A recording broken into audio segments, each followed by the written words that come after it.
المستقيم صراط الذين أنعمت عليهم غير المغضوب عليهم ولا الضالين وصلى الله عليه وسلم على نبينا والقرآن والبشر والمرسلين والنبيين والرسولين وصلى على رسول الشعب والكتب والقدس والمعطلة سيدنا سيدنا وصلى الله على محمد صلى الله عليه وسلم على محمد وصلى على بنا وصلى الشيخ الجزري dengan bahasa Nabi yang ada dengan bahasa Rasul Abu Dunia Islam Islam Islam masih usaha dari sana sama cuci kedua usaha syariat ada usaha siasat cari usaha menjadi manusia sudah berada di sana wahai baitu para batu Nabi Rasulullah sallallahu alaihi wasallam usaha pada bangkara usaha asyad al-Bajari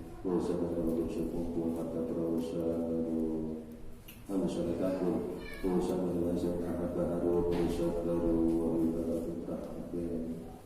Al-Tadabna Al-Barakah usaha pertama dengan dekat usaha berjasa dengan Nabi Muhammad dan juga saudara Nabi Rasulullah kepada Rasulullah usaha berjasa di umat hakikat Nabi Rasulullah kepada Rasulullah usaha berjasa di Al-Fahmi terus ya Nabi Rasulullah kepada Rasulullah usaha berjasa di luar secara akhir kepada Rasulullah usaha berjasa di bahasa Rasulullah kepada Rasulullah usaha berjasa di kejadian manusia pada Al-Fatihah.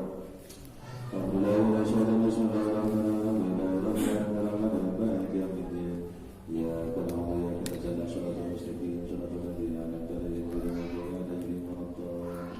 وصلى الله عليه وأمهاتنا وقدوتنا إخواننا أخواتنا ورفقات المسلمين والمسلمات والأحياء منهم والأموات وصلى الله عليه وجهه وجهه وأخي وأختي سيدنا توبة من سلسلاته أجمع شمرنا على الفاتحة بسم الله الرحمن الرحيم مالك يوم الدين إياك نعبد وإياك نستعين صراط المستقيم صراط الذين أنعمت عليهم غير المغضوب عليهم ولا الضالين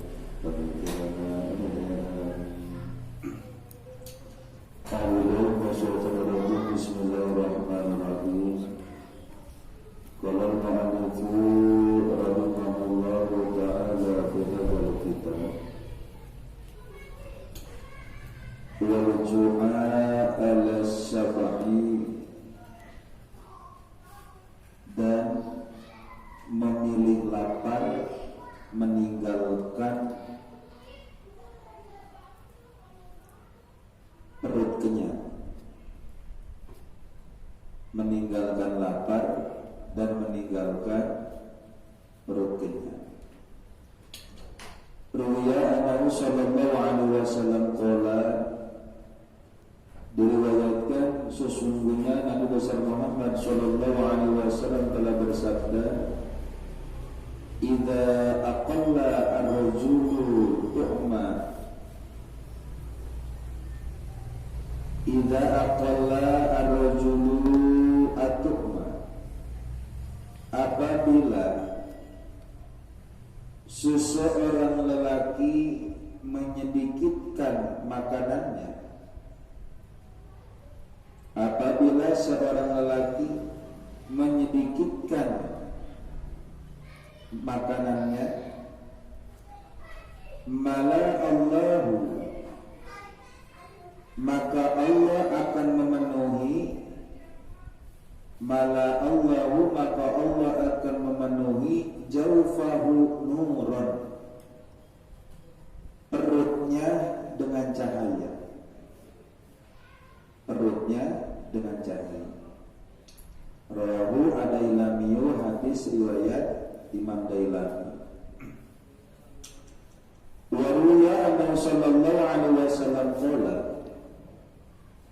dan diriwayatkan sesungguhnya Nabi besar Muhammad sallallahu alaihi wasallam telah bersabda, ahabbukum ilallahi aqallukum tu'man wa akhaffukum badana. Ahabbukum ahabbukum ilallah,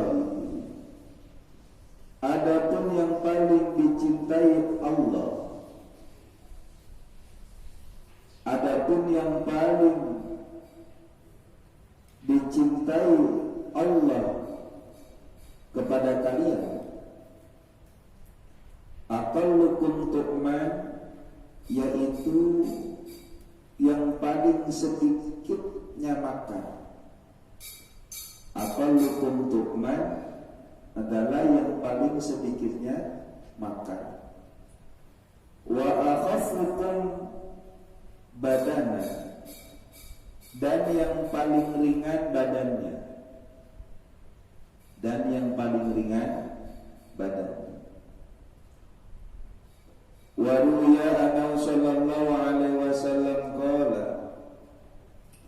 dan diriwayatkan sesungguhnya Nabi besar Muhammad sallallahu alaihi wasallam telah bersabda, inna minasyarafi an ta'kula kulla mastahaita. Inna minasyarafi, sesungguhnya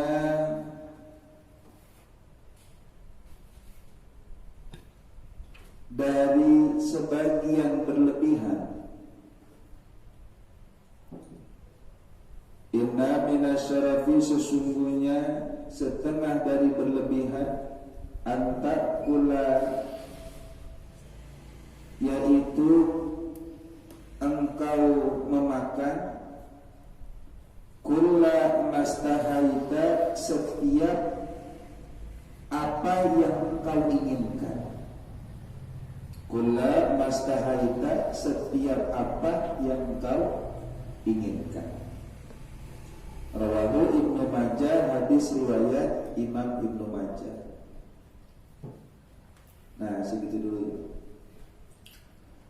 Nah, ini yang kelimanya, kita wajib memilih dan meninggalkan sesuatu ketika kita ingin dikategorikan orang yang berakal.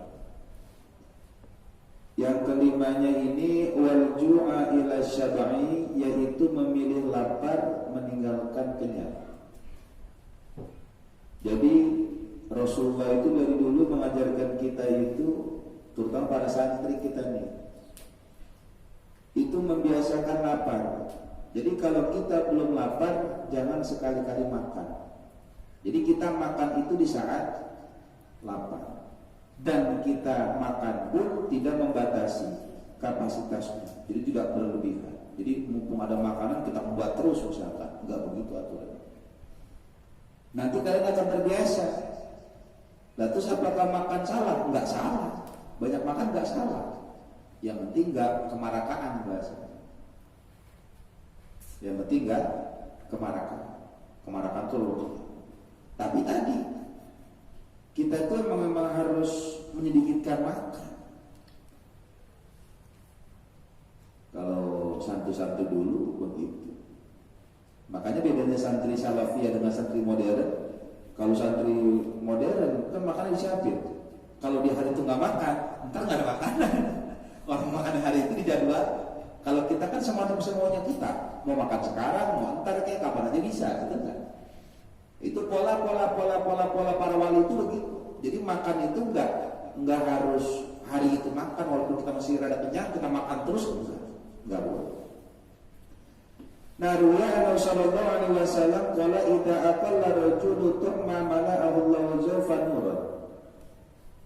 Diriwayatkan sungguhnya Muhammad sallallahu alaihi wasallam telah bersabda, idza aqalla rajulun, apabila seorang laki-laki menyedikitkan apa tuh makan. Laki-laki nih dikit makan, maka mala'ahu Allahu ghurfahu nuran, maka Allah akan mengisi perutnya dengan cahaya. Jadi orang sedikit makan itu bukan orang susah. Enggak selamanya orang yang sedikit makan itu orang susah, seperti orang punya duit. Enggak selamanya orang banyak duit itu bahagia, karena kebahagiaan itu tidak diukur dengan duit. Dan tidak selamanya orang yang enggak punya duit itu susah, enggak selamanya. Kenapa? Karena lagi-lagi bahwa kebahagiaan itu tidak diukur dengan duit. Rasulullah kangennya nggak nemuin Sayyidina Hasan. Kemudian Rasulullah datang ke rumah Siti Fatimah. Assalamualaikum. Waalaikumsalam. Kata Rasulullah, mana cucu-cucuku? Mana jantung hatiku kemana? Kata Rasulullah, kata Siti Fatimah, di belakang. Kata Siti Fatimah, udah 2 hari gak makan. Sayyidina Hasan wal Husain masih kecil waktu itu, 2 hari gak makan. Apa kata Rasulullah jawabannya? Jangan dibawa sedih, biasa aja. Kata Rasulullah tuh, biasa aja. Aku 3 hari gak makan. Siti Fatimah ngadu sama Rasulullah, katanya Sayyidina Hasan wal Husain udah 2 hari gak makan, perutnya ini kosong. Dijawab oleh Rasulullah, nggak usah sedih. Aku udah 3 hari gak makan. Dibuka sama Rasulullah perutnya, ada apaan coba? Ada batu ngeganjel. Jadi manfaatnya itu kan kalau lagi lapar, tekan perut nih, itu menunda lapar.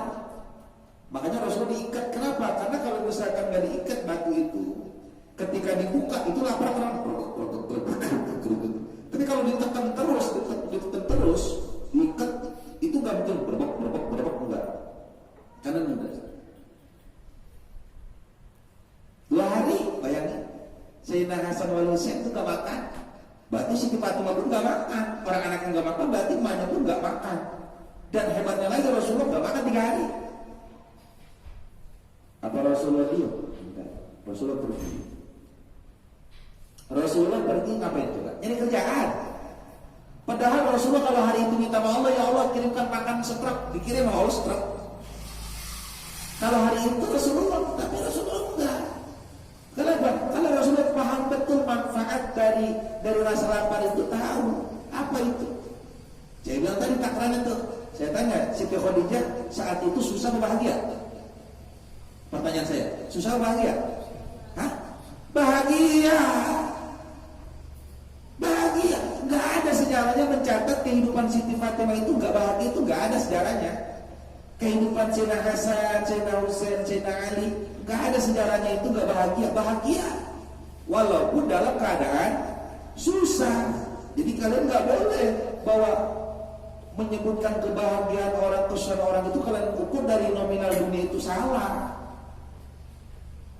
Salah. Makanya santri bahagia apa susah? Bahagia. Padahal itu punya rokok keuntungan kita. Bahagia apa sengsara kita di sini? Saya tanya, ente bahagia atau sengsara? Hah? Bahagia. Punya apa kita? Nggak punya bapak. Coba orang-orang bebas berkeliaran, kita udah berkeliaran mana? Tapi bahagia. Jadi bukannya lapar atau kenyang banyak makan atau sedikit makan yang bikin bahagia, bukan. Tapi paham, yang bikin bahagia itu paham. Gak ada, ingat sejarahnya Siti Fatimah itu menjadi orang yang sengsara itu gak ada dalam sejarah. Bahagia kehidupan, makanya kehidupan Siti Fatimah itu menjadi motivasi dari seluruh kehidupan rumah tangga seluruh umat Islam. Makanya kalau kita mau lihat motivator, gak usah jauh-jauh, Rasulullah. Lah bagaimana selama ini sama motivatornya Rasulullah, dengan cara apa? Membaca Sirah Nabawiyah, membaca kisah-kisah para wali. Ngapain kita ngikutin orang-orang yang kafir? Oh, orang kafir begini kehidupannya, bullshit. Apalagi ngikutin artis, stres kita. Tapi kalau ngikutin Rasulullah, kehidupan Rasulullah dengan Sirah Nabawiyahnya, kita ngikutin apa tuh namanya, manakib para wali, enak. Jadi disebut manakib itu adalah perjalanan kehidupan para wali. Kalau Rasulullah disebutnya asyiro, kalau untuk para wali disebutnya manakib.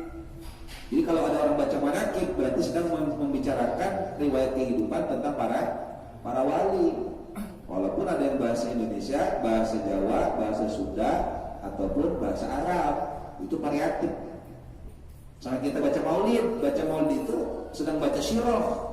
Kenapa? Maulid itu yang kita baca nih, mau dari apa bahasanya, berjanji, sarafal ana, burda, itu perjalanan kisah Rasulullah. Syirah disebut. Nah, Rasulullah itu pergi nyari kerjaan bahasanya. Akhirnya Rasulullah ketemu sama seseorang yang punya kebun. Kebunnya luas, datang ke situ. Ini orang lagi nimba. Kalau dulu nimbanya itu bukan kayak ember.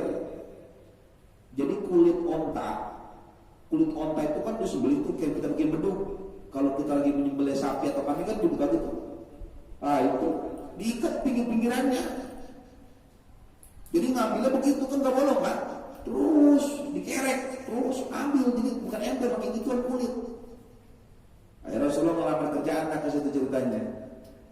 Perjanjian berapa satu kali timba? Rasulullah dikasih bagaimana? Kalau satu kali nimba 3 korma. 3 korma loh, bayangin. 3 korma. 3 korma. Upahnya cuma 3 korma. Jadi sekali timba 3 korma. Astagfirullah, bayangin 3 korma. Oke. Rasulullah akhirnya nimba. Satu kali, karena sukses itu mas.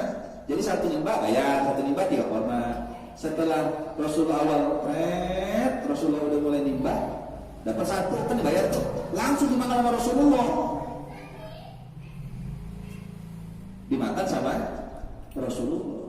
Lah kok dimakan sama Rasulullah? Iya, karena kan Rasulullah 3 hari makan. Kalau seandainya Rasulullah gak makan korma, perutnya lapar. Makin lapar dong orang tenaga keluar. Tujuannya biar apa? Makan dulu Rasul biar kenyang. Nah ntar punya tetangga biar nimbanya dapat lebih banyak. Jadi kalian kalau nolong orang nih misalkan ada kebakaran, kalian dulu selamatin kalian. Nggak mungkin kalian bisa nyelamatin orang kalau seandainya kalian aja nggak selamat. Itu sunnah, itu ngajarin. Makanya kalau di pesawat itu kalau di pesawat ketika ada anak kecil, saya mau naik pesawat misalkan nih, sebangku, terjadi sesuatu musibah misalkan, terjadilah misalkan udara itu ini, ketika oksigen harus minum ini. Nah sebelum saya nolongin Holil, saya itu harus menolong diri saya dulu. Kenapa? Kalau diri saya sudah tertolong, maka saya bisa nolongin Holil.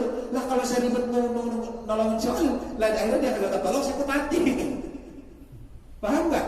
Nah ini Rasulullah ngajarin cakep banget cara nolong orang itu begitu. Akhirnya dapat 5 kali timbaan, dapat 5 kali timbaan. Rasulullah enak-enak putus. 5 dikali 3 berapa? 15 korma putus. Apa yang terjadi? Rasul dikelepak. Astagfirullah manusia. Ternyata nih orang yang punya sawah dan punya sumur orang kafir. Jadi nggak tahu kalau itu Rasulullah. Dikelepak Rasulullah, keblok banget bahasa kita begitu. Udah lu pecat kok, udah gue saya diputus, orang putus musibah. Ingat Rasulullah itu bisa ngalamin musibah. Putus dikelepak kata Rasulullah. Ya dikasih itu dah dapat 15 udah. Tapi Rasul tanggung jawab, hebatnya Rasulullah, mukjizat Rasulullah. Kan sumur ke dalam, tanggung jawab Rasulullah. Tangan ingin ke sumur, tangannya ke sumur, air naik. Jadi Rasulullah gak perlu nyari bambu atau nyari kayu buat ngambil kulit tadi yang timbaan, gak perlu. Diangkat Rasulullah tangan begini, Rasulullah tangan ke sumur. Kaget ke kafir, tadi kaget. Buset, akhirnya ngangkat deh. Akhirnya ngangkat nih, terus tinggal ngambil dah. Ini timbaanmu, terima kasih. Rasulullah pergi, nggak ngomel. Makanya nanti kita kalau bos diomelin jangan langsung lawan lagi. Kok enak bermeli, jangan, nggak boleh. Rasulullah itu ngajarin begitu, kalau ente kalau diomelin jadi bos, begitu. Kalau kita jadi karyawan dari ulama bos terima. Paham nggak yang ini? Akhir, Rasul pulang. Namun Hasan al-Husain dikasih itu korban, dikasih itu. Rasul itu mengajarkan kepada kita bikin happy, nggak usah bikin ribet. Belum makan, enggak. Jalan aja Rasulullah mah. Oh luar biasa itu Rasulullah itu. Akhirnya nih orang tadi kaget nih, jangan Nabi kali ini ya. Karena nggak pernah kalau bisa ngangkat dewek, jangan Nabi nih. Akhirnya mulai Allah kasih hidayah itu, ada pertanyaan-pertanyaan, Allah mulai kasih hidayah. Jangan Nabi, waduh tangan gila lu tangan lu. Kalau seandainya itu benar Nabi, celaka lu tangan lu. Udah nggak iman, lu tabung lagi bukannya lu. Akhirnya apa? Dengan seperti itu dia kesel, orang untuk tangan sendiri, benar-benar tangan kurang ajar di tangannya. Akhirnya apa?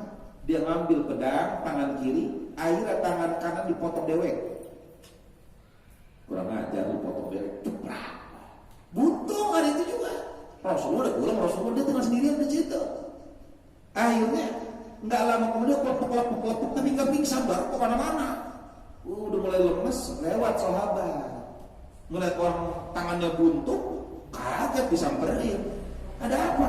Di sana kalau kita kira ada apa? Ini katanya tangan saya potong. Kenapa? Tadi ada begini-begini ceritain orang begini. Oh itu pasti Rasulullah itu. Dia marah enggak? Oh pasti Rasulullah itu. Oh berarti Rasulullah itu. Iya ya Allah ya Allah. Tangannya buntung.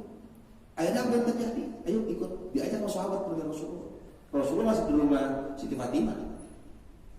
Dia tanya, Assalamualaikum, ada apa? Ya Rasulullah, saya tadi lewat dia. Ini orang, lah, ini bos gua tadi, mantan bos, mantan bos dia. Kenapa? Diceritain, ya Rasulullah mohon maaf, saya nggak sopan gini-gini, saya nggak tahu kalau kau seorang nabi, saya potong tangan saya. Akhirnya kata sahabat apa? Ya Rasulullah, sembuhkan dia, Rasulullah, sembuhkan, obatin dia, Rasulullah. Kata Rasulullah, mana tangannya tadi, potongannya? Diambil, nih, taruh, disambungin. Tutupin nama Rasulullah, dia apa juga diusapin doang, dibuka nyambung. Karena tadi tangan ini dipegang oleh Rasulullah, maka tangan kanannya lebih bagus dibandingkan tangan kirinya. Kenapa kok lebih bagus? Karena dipegang oleh Rasulullah tangannya. Kata Ustaz, lebih ya kan lebih ganteng ya kan dibanding yang kiri. Akhirnya di situ asyhadu an la ilaha illallah wa asyhadu anna Muhammadar Rasulullah, itu dia masuk Islam. Jadi awas, jangan ketika kita lapar dikit, wah gue susah banget hidup. Enggak begitu. Cahaya tadi, cahaya Allah dan ilmu pun kalau kita lapar, itu gampang nyangkutnya. Kalau kita kenyang, lagi ngaji ya. Kalau kekenyangan kan ada atau lapar, ada atau kenyang, beda nggak? Beda. Nah kalau Bang Nana, kalau saya biasa di Nusa, kalau belum lapar belum makan. Saya makan dari pagi. Saya makan sebelum tadi pagi itu makan. Saya makan tadi sebelum Jumatan. Setelah Jumat saya makan. Setelah Jumatan saya makan. Habis lagi saya belum makan nasi lagi. Lapar cuma belum makan, lapar belum. Punya udah keringat dingin tuh, keringat dingin dah tuh. Baru saya makan keringat dingin dah tuh. Aduh, makanya saya gampang kenapa? Kenapa? Karena udah kebiasaan begitu. Bukan gak ada makanan, cuma kita begitu. Udah terbiasa. Jadi kita nggak moro makanan, mentang-mentang ada makanan moro, untuk makan aja yang ada begitu. Wah, jangan. Nah, itu kalian harus paham begitu. Jadi Allah itu senang dan dikasih cahaya kita oleh Allah. Kalau perut kita lapar, makan ya makan. Tapi jangan berharap aji makan terus, jangan. Paham sih? Rawahu ada ilami hadis riwayat Imam Waruya Nabi sallallahu alaihi wasallam qol, dan diriwayatkan sungguh bersama Muhammad sallallahu alaihi wasallam telah bersabda, ahadukum ilallahi aqallukum ta'man wa khafukum badana. Allah itu cinta kepada kita. Jadi Allah itu paling cintanya kepada hamba-hambanya, aqallukum ta'man, kepada hambanya yang makannya dikit. Bahkan kalau di Sukabumi, di Wardoy, itu makan tuh begini nih, makan 3 jari, 3. Jadi sana itu kalau makan, kalau ente nemuin Santi Wardoy, Al-Wardayani, ya, makan gitu. Nggak ada ente nemuin makan begini, nggak ada. Makan begini nggak ada. Tapi makannya begini, 3. Bahkan guru saya kalau makan guru makan saya makan begini guru nih. Karena asal saya malu kan kaget. Orang dia kan jumlah wardai. Jumlah wardai. Jadi kalau makan begini, sama kita makan begini nih. Makan 3 begini. Kata saya kapan penyakit kalau kita makan ya. Nah, kalau kita makan mau boleh. Kalau itu cocok. Dasar mau udah 5. Kita cocok dong. Begini telat. Masuk. Di sini apa penuh ini? Kalau begini kan begitu. Kalau kita telat begini. Apaan? Mampu. Jadi di sini masih penuh, udah ketenet lagi. Udah enak banget, bola pedes. Berarti kita enak lagi nih, tangan macak sinyal ya kan. GPS ya kan kemana-mana ngerembet. Wah ini nih, wah super terus. Itu kelakuan kita begitu. Makanya wajar hati kita kadang suka keras. Kenapa? Karena memang polanya tadi. Dan ingat loh, orang yang sedikit makan itu hatinya lembut. Orang yang hatinya lembut, satu gak gampang marah, yang keduanya pikirannya maju, yang ketiga kalau dinasihatin sama orang menerima. Dinasihatin gak kesinggung. Oh iya, saya tadi jadi mikir tuh sebelum dia marah, mikir dulu. Dinasihatin, mikir, iya, gue salah. Itu begitu, makanya Sayyidina Umar itu ikuti Rasulullah waktu itu. Walaupun jadi khalifah, bayangin jadi khalifah makannya cuma dikit-dikit. Kalau kita kan makannya seemperan. Kalau kita makannya seemperan. Waduh, pejabat-pejabat kita kalau makan begitu ya ogah. Kenapa? Ogah dia. Oh saya, waduh, ya Allah ya. Nah ternyata sultan betul. Nah kemudian kata Rasulullah waqafukum badana, dan Allah senang kepada orang yang badannya ringan. Jadi enggak mentang-mentang gemuk bahagia sukses. Kesuksesan itu enggak pernah diukur dari badan. Saya tanya Rasulullah, saya tanya hidupnya sederhana apa kaya? Sederhana. Saya tanya sukses apa kagak? Sukses. Kehidupannya sangat sederhana apa sederhana? Sangat sederhana. Kalau Rasulullah minta kasur dari intan berlian sama Allah bisa nggak? Bisa nggak? Kalau rumah yang dibikin dari intan permata bisa nggak? Kalau melebihi Nabi Sulaiman bisa nggak? Bisa. Tapi Rasulullah nggak ngelakuin itu. Saya tanya sukses nggak? Sukses. Mana bukti sukses Islam sampai sekarang luar biasa. Dan maksur namanya itu Rasulullah. Setiap detik orang berjuta-juta orang bersolawat. Ya Allah ya Rabbi, sukses. Sukses. Bukan dari badan. Badan gemuk, blebot, baik. Tiap hari kontrol. Sukses kagak? Kagak, nyakit mulu. Udah semuran, udah. Darting. Apa darting? Tinggi. Seterak kan? Lah kan kalau kita udah punya darting, punya asam urat, udah alamat tuh apaan? Seterak. Kalau udah punya seterak asam urat dan punya apa tuh? Punya darting, udah alamat itu kombinasi. Komplikasi, udah alamat tuh lari kemana? Ada jantung. Hati-hati. Orang yang gemuk itu cenderung kena jantung. Beda sama orang yang kering. Orang kering apa selamanya nggak sukses? Belum tentu. Sandiaga Uno kering apa gemuk? Kering. Rasulullah sterak. Rasulullah itu tubuhnya sterak. Sterak berkotak. Makanya ente teman kalau mau kayak Rasulullah kotak-kotak yang ke-9 aja gitu. Kotak-kotak ya. Kagak sterak kan. Rasulullah itu berbidang. Saking kan kalau orang dadanya berbidang, berarti kan dia gak gemuk. Rasulullah itu berbidang dadanya, kenapa? Sehat. Kalau kita mah kagak berbidang-bidang kalau kita makan sakit tulang apa tonjol. Ya kan, kalau kena sakit kena tulang ya kan, nyaruh bahasanya, mentok. Nah jadi senang betul Allah itu kepada orang yang ringan. Kenapa? Karena kalau orang yang kurus gerakannya cepat. Coba dah ente Lukman si Ustadz sama ente dah coba dah. Gerak lambat, gerak lambat. Betul nggak? Kayaknya lomba lari sprint kayaknya kalah dia mah kayaknya. Bulukan.